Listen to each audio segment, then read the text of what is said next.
Hi guys, this is Kimi once again and welcome back to my channel.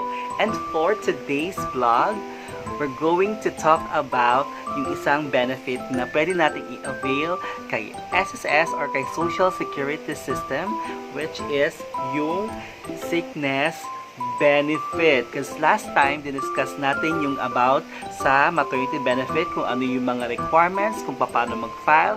And this time naman, itong sickness benefit ang ating bibigyan pansin. Okay? But before that, of course, please subscribe to my channel and always click the notification bell para maging updated ka sa ating mga gagawing mga videos in the future. Okay?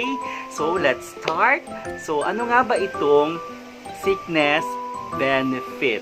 Okay, so this is a kind of benefit na pwede nating i-avail kay Social Security System as their member. Okay, so what are those requirements na pwede nating i-provide para maging entitled tayo sa nasabing benefit?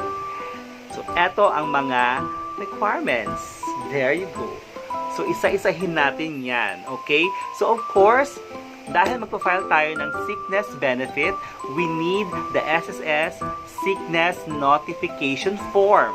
Okay, just fill out the form and kailangan take note, yung form na ipo-form na submit natin kay SSS or sa ating employer ay kailangan merong pirma ng doktor kung sino yung nag-check up sa inyo at kung sino yung gumamot sa inyo.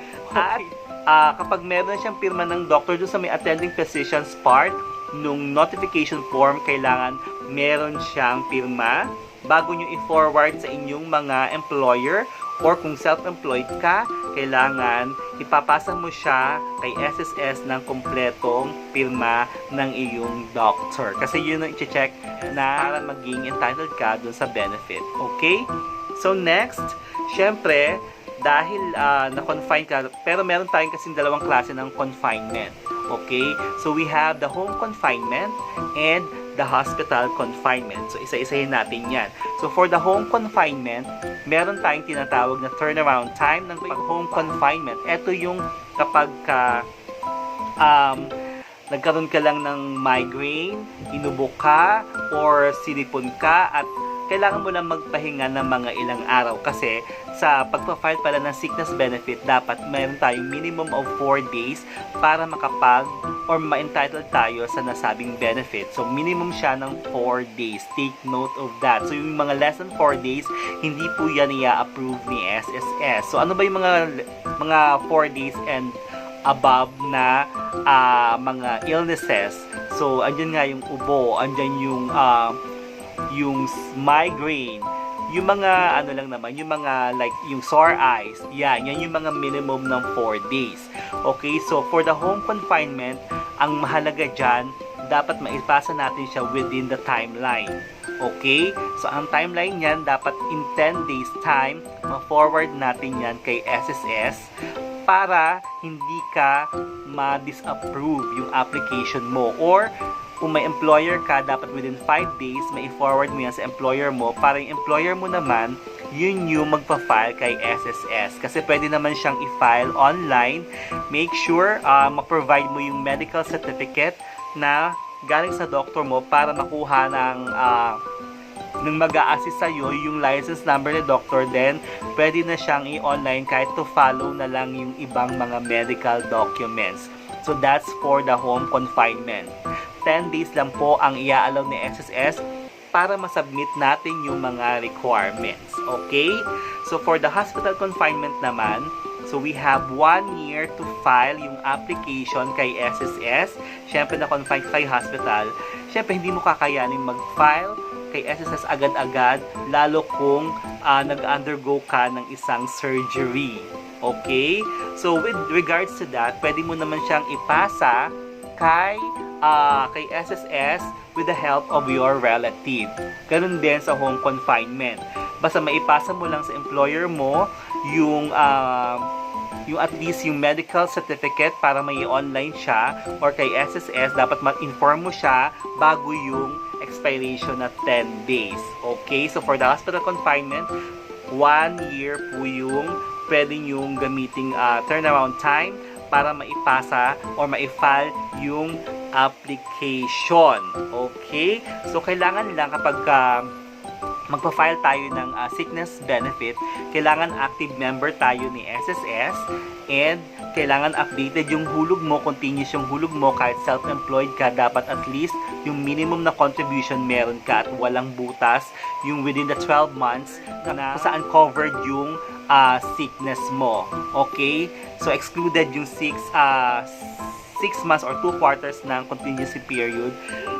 So, meron din tayong tinatawag na yung mga maternity-related na sickness para dun sa mga buntis nating member. So, ibig sabihin, yung mga naka-LOA or yung naka-leave of absence ng matagal kasi sensitive yung pregnancy, pwede nyo rin pong i-file as sickness yung ililive ninyo sa inyong company. Okay, so maximum of 30 days per application ang ia-allow ni SSS. So, ibig sabihin, sa isang application ninyo, let's say, pinag-bed rest kayo ng doktor nyo kasi humihilab lagi yung tiyan nyo, hindi kayo pwede maglakad ng maglakad. So, 30 days per application. Kung 60 days yung pinag-leave sa'yo, so you need to file again another application para sa 30 days. Para mabuo mo yung 60 days. Hindi mo pwedeng buuin yung 60 days dun sa application kasi meron tayong sinusundang bracket for a certain illnesses. So, yon. So, dapat tandaan natin yung mga timeline ng pagpa-file natin or pagpa-forward natin ng application sa ating employer kung ikaw ay employed at self-employed, dapat ma-forward mo kay SSS on time. Or another thing, yung sa Magna Carta or yung may mga gynecological disorder. So, this is again related do sa mga nag-maternity. So, pwede nyo rin pong i-file yan as sickness. So, magpo-fall yung Magna Carta. That's a separate benefit pala. Pwede mong makuha Magna Carta for the company benefit and then yung sickness for Social Security System. So, parang double compensation siya. So, there you go. So, na-discuss na natin yung maternity benefit and then yung sickness benefit.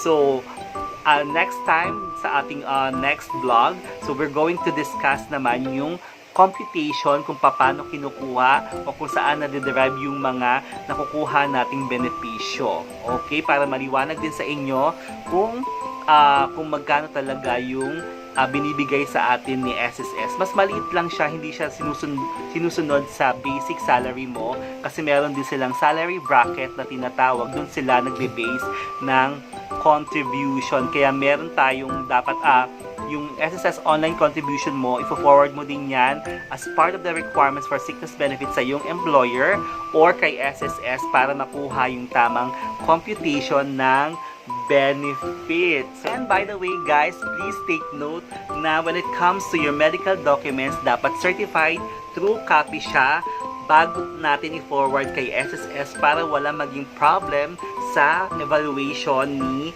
SSS para hindi na niya ibabalik ito sa inyong employer or sa atin kapag self-employed tayo. Okay? So, please take note of that. Ayan, I hope nakatulong po ulit ako sa inyo.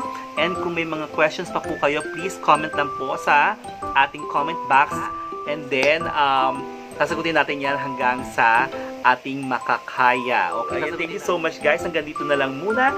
And this is Kimmy once again, your Hello Kitty lover saying, there you go.